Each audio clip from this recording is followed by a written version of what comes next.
Hello learners. In this session, we are going to learn how to write a job application and a leave application. Starting with the first topic, how to write a job application letter. First, read the job advertisement details. Then, review your professional letter format. Write a clear heading. Address the letter to the right person. Then, begin by expressing interest in the job. After that, describe your eligibility for the job. Highlight your attributes. And end the letter with a thank you.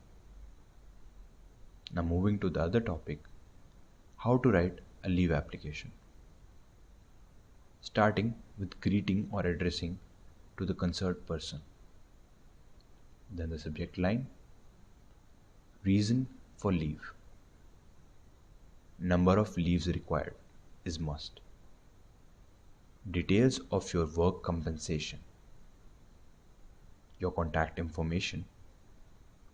Name and then signature of yours. Thank you for listening. May this presentation come in handy for you people.